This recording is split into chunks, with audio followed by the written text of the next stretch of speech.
It was a sudden spark of inspiration that guided me to begin fabricating corpse photos about a year ago. I can never quite recall exactly what it was that spawned the idea. Sometimes I get close to remembering, but the recollection dances at the edge of my mind and slips back into the darkness. Regardless, I ventured down a dark and dangerous path. I built Corpse Girl's website and invited strangers to request the deaths of people they knew. It was a sales tactic, simply a way to encourage users to submit images. I had no intentions or means of ending lives. Little did I know of the true power I wielded. I only intended to create corpse photos and send them to people for fun. I wanted to startle and scare some unsuspecting fools. It would be a lie to claim that I didn't get off on it. The thought of people shrieking in fear at the sight of their own corpse was more than delicious. It sated my budding lust, it filled a dark hole in the depths of my soul and gave me purpose. Never in a million years did I dream that one of my corpse photos would result in the death of another human being. I'll never forget her name. Ruri Hatano. 20-something, slim, gorgeous, eyes that took my breath away the moment I gazed upon her portrait. She was the first person to make me feel bad about crafting hoax photos, the only person to make me feel bad about it, but I did it anyway. Corpse Girl never rejects a request. It's her, my conviction. I forged a beautiful rendition of her death. Thanks to some rather macabre source photos obtained via the database of the deceased, I strung Ruri's corpse up in a field like a ghoulish scarecrow. The photo was incredible. It was my 5th or 6th work, the 5th or 6th time a user of Corpse Girl's website requested a death. Ruri Hatano died just hours after receiving the photo. I don't know why. I don't know if she killed herself or if someone murdered her, but I know one thing. Ruri Hatano's body, her real body, was found in a field, hanging like a scarecrow surrounded by crows. Her eyes had been gouged out of her skull and her stiff fingers clutched her phone tightly. According to the news report, her phone displayed a familiar image, the very image I created of her corpse. When I first learned of Ruri's death, I was overcome with varying emotions. I felt sick, elated, disgusted, overjoyed, depressed, aroused. Had I somehow caused her death? Was Corpse Girl responsible for taking her life? Even though my hands weren't stained with blood, I still felt responsible. A lurid truth descended upon me at that moment. Corpse Girl held the power to end lives, and the more I dwelled on that fact, the more obvious it became to me. I began to feel that power pulsing through my veins, thrumming in my blood as my heart pumped and pounded within my chest. I can't explain how the power works, and I don't know why I have it, but somehow the corpse photos I create can compel a victim to end their own life, or compel someone else to end it for them. Okay. So maybe there is some supernatural voodoo going on here. I would much rather that than, like, it just being like a coincidence and that somehow every single person has those same mental fragility or whatever, and that seeing that picture instantly makes them go, oh well, I guess I can't fight it. Rudy died in the way that I envisioned. Did I already read this? I can't remember. And I didn't even have to leave the safety and comfort of my apartment to ensure her death. Corpse Girl's power is real, extraordinary, and I vowed to exercise that power as frequently as possible. Ruri Hatano died last year. Since then, I've been chasing that rush, that thrill that comes with snuffing out a soul. It wasn't hard to grow the popularity of Corpse Girl's website after that incident. Particularly dark corners of the internet gobbled up the news with enthusiasm, and the site saw an influx of new visitors. And on a few occasions, I've even overheard people in the real world whispering about the mysterious website that lets you request a death. I've crafted corpse photos for dozens of requests. Each photo is more convincing and realistic than the last, thanks to my ever-evolving skills.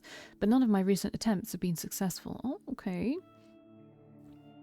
Okay, interesting. Not a single person has dropped dead since Ruri Hatano. I'm beginning to wonder if Corpse Girl's power has fizzled out, or perhaps I never had any power to begin with. Maybe Ruri's death was simply a fluke, a morbid coincidence. I've spent countless hours doubting myself, doubting Corpse Girl. I've tried so hard to replicate that one success. Every time I receive a request, I do the same thing as I did in Ruri Hatano's case. I edit the photo of the victim, I create a convincing corpse photo, and I timestamp it with the time of death. I send the photo to the victim, and then I leave the rest up to fate. But nothing ever comes of it. I'm not so delusional to think that, in normal circumstances, a simple photo would be enough to convince someone to kill themselves. What? But that's, like, not what you were saying before. Before, it felt like she was like, this is something that I do, and that always works, which is what got me confused. But, like, she's only done it to one person right now. So is this prior to Emmy? I'm confused. And even if that photo fell into someone else's hands, it wouldn't inspire them to go out and kill the victim. Of course not. However, these are no ordinary circumstances. I once activated a power beyond the ken of mortal men. I caused Ruri Hatano to die by her own hand, or by the hand of another. I need to find a way to manifest my power once more, to prove that I, Corpse Girl, have the power of death and destruction at my fingertips. Once a new victim perishes, I know it will pave the way to more and more deaths. My website will gain more popularity and become more and more than just an urban myth. People will live their lives in fear, forever wondering if Corpse Girl is lurking behind the next text message they receive. It's like Gossip Girl, but like way worse. Yes, I can see the future I crave so clearly in my mind. I'm close to achieving my goal, I know I am. And when my dream comes true, I can finally... We'll never know. We'll never know.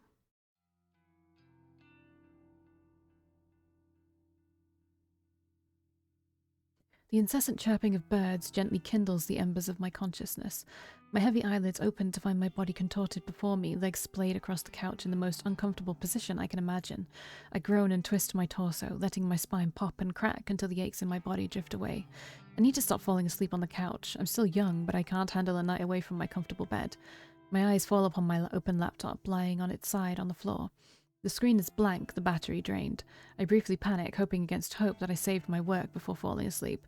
I stumble to my feet and pick up the laptop, then charge towards the power outlet. Why don't you just have it plugged in all the time? I plug it in and boot up, revitalizing the mechanical beast and feeling a wave of relief as the whirring of the internal fans signify the breath of life. The screen flickers and bathes my eyes in harsh light. My eyes squint against my will and I make out the image before me. The mutilated corpse of my latest victim. Perfection in picture form. The timestamp in the lower corner reads May 27th, 11:07 AM, tomorrow's date. The photo is ready to be sent out. If I send it now, the victim will receive it immediately, notice the date, and realize that her death is imminent. It's time to set the wheels of demise in motion. Leaving my laptop at the outlet, I quickly dart into the kitchen. Well, to call it a kitchen is misleading. It's simply a tiled area connected to my living space with a small refrigerator, microwave oven, and single hot plate. A small stack of drawers is nestled next to the fridge, and I pull open the second drawer from the top. Plunging my hand inside is always an odd sensation. My fingers get buried underneath a dozen cheap plastic flip phones. I grasp one of the phones between my thumb and forefinger and remove it from the drawer. It's a scratched-up pink model from 2010 or so, a relic from a time not all that long ago, but may as well be forgotten. I flip the screen up and turn the device on, relieved to see this artifact still holds power. Hey, people still yearn for the flip phone, okay? Have you seen those androids that are like that? They yearn. To be fair, I charged up all of these phones just a few weeks ago, but the fact they retain a charge after being inactive for so long is a testament to their engineering.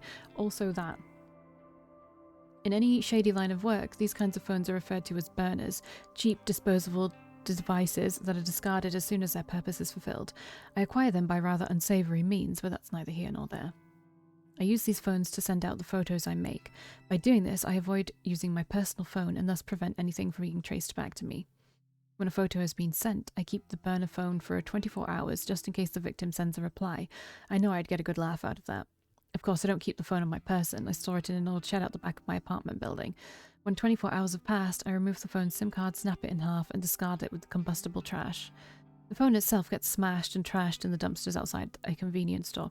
Okay, I don't know much about this, but can't someone trace the SIM card, trace the number or whatever, to its last known location? So she's constantly, like, putting these phones out the back of her own damn apartment, leaving them there for 24 hours, just so she can possibly get a thrill.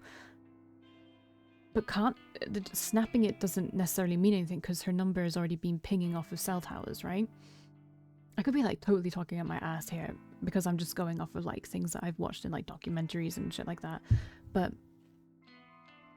isn't that how it works? So wouldn't they always be like, huh, there's something weird about this apartment because the numbers are always coming from the back of this apartment? I don't know. Maybe I'm trying to find loopholes already. I also delete the photos off my hard drive and clear my internet history. Obviously, I don't even use my own internet connection at home. I leech off my gullible neighbor's Wi-Fi, yet you're still, like, sure, they might go over there and like question him if you're using his Wi-Fi, but like when they realize it's not him because there's no evidence of like anything on his laptop, so then they don't have anything to charge him with, really, won't they then look at everybody else in the apartment building, and won't they like then see, well, I guess they can't really seize her laptop without evidence of like why they need to seize it, but still, there's still a chance that they'll manage to seize her laptop, and it's not like her fucking encrypted system drive isn't gonna be uncrackable. She thinks she's so smart. Maybe this is the point. Like, she thinks she's like untraceable, but really, like, she could be traced. He's under the impression I can't afford my own internet connection. Whether or not I can convince him of such is irrelevant, so he's happy to share his connection with me. Should the police ever try to track my actions, they'll only be led straight to my neighbour. Yeah, but still to you, basically. I've gone to great lengths to ensure my actions are untraceable. This has all been in anticipation of my inevitable success. Looking down at the pink phone in my hand, I clear my mind and focus on the task before me. The photo is transferred easily from my laptop to the burner phone. Once complete, I open the text messaging app and enter the victim's phone number. I leave the message field blank, but I attach the photo, of course. The victim will receive an empty text message from an unknown number with only an image attached. The message is just about ready to send, but there's one more flourish I'd like to add. I open a particular app I'd previously downloaded to every burner phone. It's simply called Number Mask, and it's one of the most ingenious apps I've ever used. The app asks for the number I want to use. I punch in my memorized trademark 666-33, 666-22, 666-44, 666. Now, when I send a text message, the receiver will see these numbers appear on the caller ID. Not only does it mask the burner's real phone number, but it's an extra calling card to help boost my infamy. I smirk, my thumb hovering over the send message button. This is it. This is going to be my long-awaited victory. Second victim to end up dead. I just know it. What? I'm probably totally wrong here, but what are the odds that Aoi is the one she wanted to get she wanted to get revenge on Emmy for whatever. Like maybe Emmy was a bully in school or whatever, and Aoi can't get past it. And she was the one who sent that after telling her about it. I don't know, maybe I'm actually thinking way too deep into that, because there was no real indicator for that. Why would she tell her if that was the case? I just can't think of who would try to kill Emmy. Like, the girls don't give a shit. They preferred to torture her. I don't know.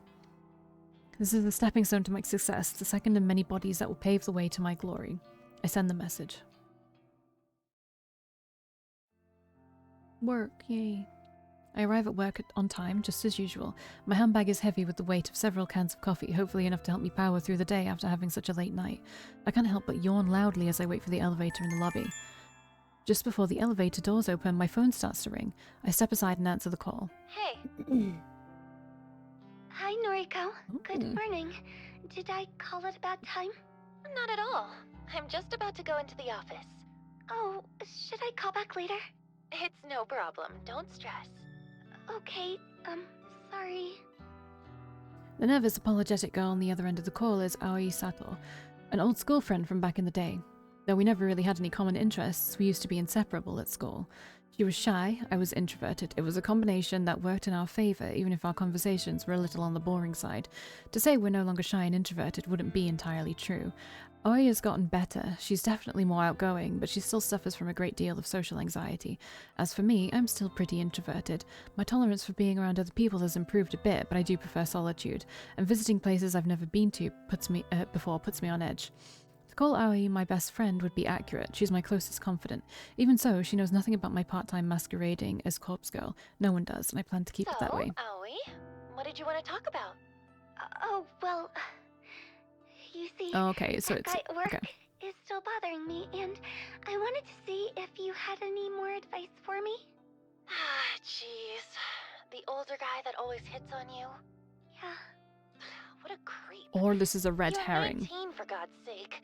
He must be, what, 50? I think he's 52. You know his actual age? Well, whatever. If he's still bothering you, you have to take a stand. He's not your coworker, right? Just a regular customer? That's right. Then tell your manager. Have him banned from the venue. I can't talk to the manager. I don't want to cause trouble for the company. Jeez, girl. Sometimes you need to stand on your own 2 feet. I know.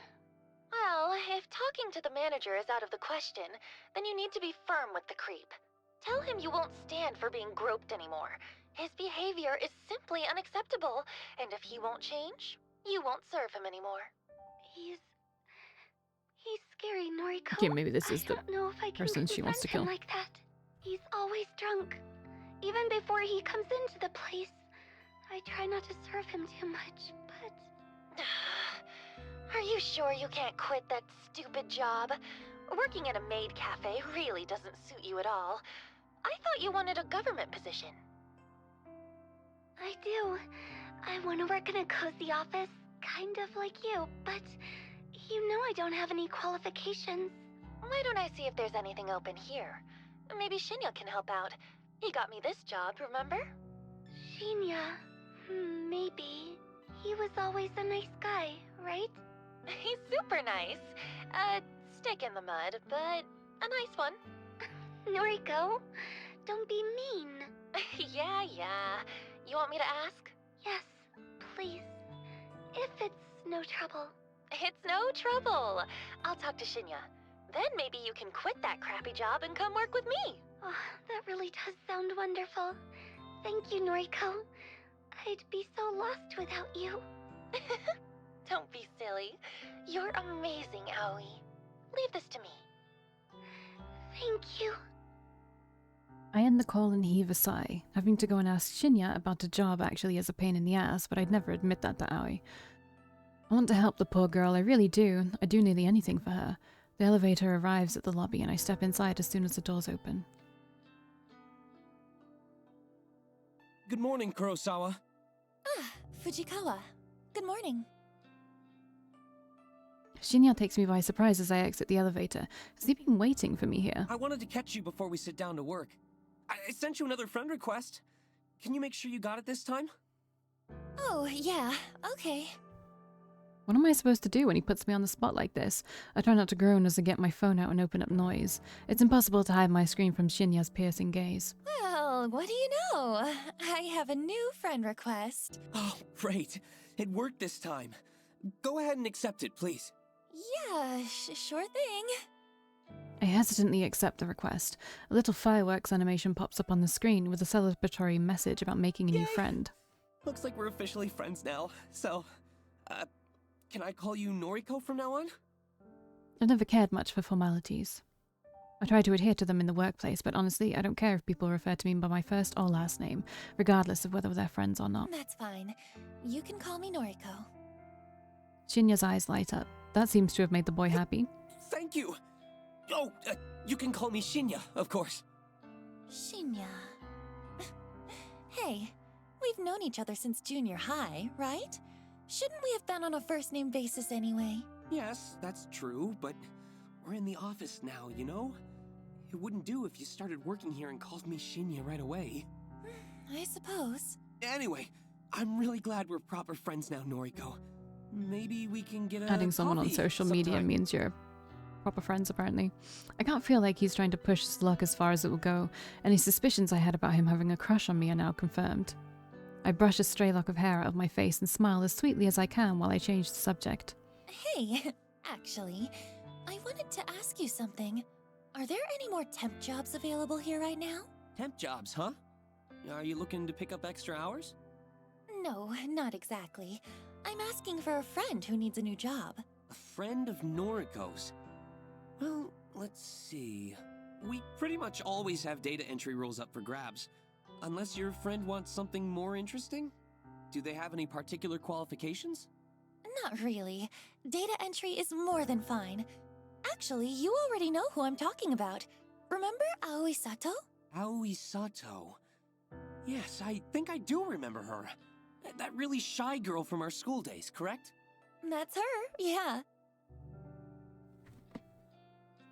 Wow, I never knew you were still in touch with school friends, Noriko. Aoi's probably the only one. We're fairly close. Is that so? As for me, I don't really have any friends from back then. Looks like he's grabbing his crotch. Sinya's heartbreaking confession doesn't surprise me too much. She doesn't strike me as the type of person to have many friends at all. Sure, I'm the same, but... Oh, but what am I saying? We're friends now. So I guess I do keep in touch with school friends. Yeah, I guess so. Hey, I'll ask my superior if we can get Sato an interview. Is that okay? I'd really appreciate that. Thank you, Shinya. No problem. Leave it to me. He gives me an awkward salute before skipping away. Our little exchange has obviously made him pretty happy. For some reason, something that Tomoe Watanabe said yesterday pops into my head. She mentioned that I'm leading Shinya on, but that's not true, is it? I shake the thought out of my head. I'm just being nice to him. That's not wrong, is it? I take a seat at my desk and perform my morning ritual. From my handbag, I retrieve my headphones, coffee, and breath mints. He's her boss, right? Wait, is he her boss, or is he just older than her by like a couple of months? Because he's our supervisor, right? I feel like I remember hearing that. If he's not, then I'm sorry, but if he's above her, if he's in a position above her, even if they're in similar age, they still shouldn't be dating. Like, in my opinion, like he shouldn't be forcing her to be friends with him and stuff like that. Computer on, music playing, coffee open. My fingers tap rhythmically against the keyboard and I slip into the usual workday trance. So, I see that you're connected with Shinya on noise now, huh? My walk to the train station is interrupted by a familiar grating Sounds voice. like both of you are getting on pretty well. How did you... Oh, of course, Tomoe and I are already friends on Noise. She would have seen the notification when I accepted Shinya's request. It's actually kind of strange that Tomoe and I connected through the app. We added each other on my first day of work before I learned how much of an intolerable excuse for a human being she is. We simply never deleted each other, even after all these months. Her posts are entertaining, anyway. And since I rarely ever post anything myself, she probably forgot we were connected at all until today. Now look, don't get me wrong, you hear? I ain't actually interested in Shinya. Nah, I'm real happy for you both, like. But what I can't stand is a skank like yourself getting some while I'm over here all dry like a desert. What the hell are you talking about? It pisses me off that guys just sluts like you, and you barely have to put in any work. Oh my god, I hate these characterizations. Like, I'm sorry, but people don't talk like this. Meanwhile, nice girls like me gotta put in so much effort to even get noticed. Yeah, and femcells or whatever basically don't exist. People don't talk like this. This is like complete fiction. You think all of this is just natural? I put so much effort into how I look, you know? And guys like Shinya don't even bat an eyebrow at me. You mean bat an eyelid, right? Whatever, it don't matter. I'm sick of skanks like you getting everything for nothing. Look, let me be honest with you. I'm not interested in Shinya, and I'm not trying to be with him. I don't chase guys, and it's pretty rare that they chase me. You've... Oops. Like I'd believe you. Do you spend your time chasing chicks then? What of it? That's not your business. But you don't have to worry about me pursuing Shinya. Tell you what, any guy at the office is all yours, okay? I'm not interested. I'm too busy being a psycho. Oh, is that how it's gonna be, slut? You think no one is good enough for you, but they're good enough for me? You're just like all the other girls. You think I'm worth being pitied? You think I need it? Well, I don't want your pity. You're nothing but a fake skank. Tomoe pushes forward, her bulk forcing me off the sidewalk and into the thicket of trees bordering the path. Alright, that's unnecessary. The burning slap across my face comes out of nowhere. I'm blinded by white stars and my entire face feels like it's on fire. The strike is hard, sharp, vicious. It happens so suddenly that I'm having difficulty processing it. I stumble, but my legs don't quite give out. My mind races, trying to put together what just happened. Tomoe hit me. Why? Why did she hit me? There's a strange sort of disconnect in my mind. My body doesn't feel like my own, like this isn't actually happening to me, but rather I'm watching it happen to someone else. Time seems to slow down and speed up all at once. The slap replays twice in my mind before Tomoe's hand even leaves my face. I catch a glimpse of her furious expression, red and strained and overcome with anger. I hate you. I hate everyone like you. Don't pity me. The second strike connects with my chin and I flinch, my entire body paralyzed with pain. She hit me again. Stop! I hate you. I hate you! Why are all the girls in this visual novel like terrible? Just like terrible, terrible people. I mean, the guys barely exist. Hirota was just like complacently terrible. He was just like, yeah, I'll believe these girls, I blah blah blah. And why wouldn't he? Oh my god, my cat wants to come in. And then Shinya is just like a guy. Oh my god, 1 second. Yep. Just give me a second here. Guys, making biscuits on me. Alright. Let's keep going. Tomoe's lost it. She's absolutely furious and I can't figure out what I did wrong. Her third attack is a curled fist aimed straight at my stomach. Through sheer luck or complete accident, I stumble backward, narrowly avoiding the punch and instead landing on my rear. The pavement is rough and hard, but I am sure it feels a lot better than taking a fist in the gut. Tomoe screams and rushes at me, but I scramble to my feet and grab her by the wrists. She flails wildly, her eyes looking like they'll pop out of her skull at any given second. Her breathing is harsh and ragged. Tears of rage have caused a flood of clotted makeup to run down her face. Calm down! Calm down! She struggles against me, slowly giving in as my tight grip prevents her from attacking me further. She begins to sob softly. I hate you! What I hate the most is that I don't hate you at all.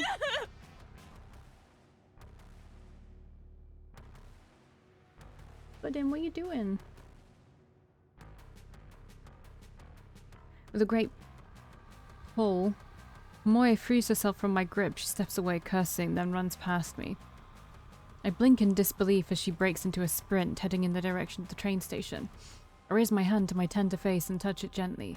The stinging sensation is completely new to me. Never before have I been attacked like that. What the hell was all that about? You gonna say it turned you on or something? I can't believe she hit me. Okay, good. The pack of frozen vegetables pressed against my face soothes my swollen jaw, but does very little to calm my nerves. I'm still on edge after what happened today. Tomoe actually physically attacked me, all because I said something, I'm not sure what, that provoked her anger. Maybe that girl is more complicated than I give her credit for. Seems like she has her own inner demons, just like the rest of us. I've replayed the event in my mind 100 times since returning home. Without confronting Tomoe about it, I don't think I'll ever figure out what incited her aggression. But I don't plan on talking to her about it anytime soon. I wouldn't say I'm scared of her, but I don't exactly want to encourage a repeat performance. I rest the bag of frozen vegetables on the small coffee table next to me. I think I've done all I can to reduce the painful swelling for now. Sighing and leaning back, I let the soft padding of the couch consume my body as I sink deeper. My eyes glaze over as I bring my phone to my face. My fingers lazily tap and scroll as I look through a carefully curated obituary newsfeed, a list of deaths that have been reported throughout the day. Using a set of handy filters, I narrow the feed down to include only women's deaths in the age range of 30 to 50. I set the location to cover all of Japan. What are we doing?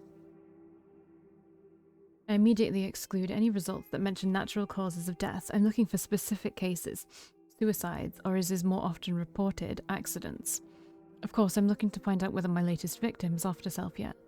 Should this search string return no results, then it's pretty easy to look up recent murders. They're few and far between. Between suicides, accidents, and murders, I've covered all the potential ways my victim could die. 9 out of 10 of the search results include a photograph of the deceased, not a photo of their corpse, mind you. This isn't the database of the deceased I'm looking through. Rather, it's usually a nice, flattering picture of the recently departed, submitted by their kin to go along with their obituary. I use the photos submitted with obituaries to compare and match with the images of my victims. Do they put obituaries out that quickly after someone dies? This is the only reliable way I have to discover whether or not my victims have perished. If I knew a victim's name, I could easily look up their current fate, but my website doesn't ask for that information. Call it respect for the victim's privacy, but there's a lot more to it than that. But that's a topic to dwell on another day. Tonight's search result turns up no solid leads. I'm disappointed, but this result isn't entirely unexpected. After all, I set the date on my latest victim's photograph to tomorrow. There's still time for her to freak out and end it all. I decide to go to sleep early tonight. I'm not even feeling hungry enough to eat the cheap convenience store meal that's been sitting in my fridge since yesterday. Though if I go to sleep now, it'll feel like tomorrow arrives sooner. Tomorrow. I'll have to see if Tomoe is at work. There's no way I can avoid her since her desk is so close to mine. The idea doesn't sit well with me. On the other hand, my victim might conquer herself, which would definitely make me feel better. It could very well be my next success, and the suspense is about enough to kill me. Tomorrow. Okay. I'll see you in the next one.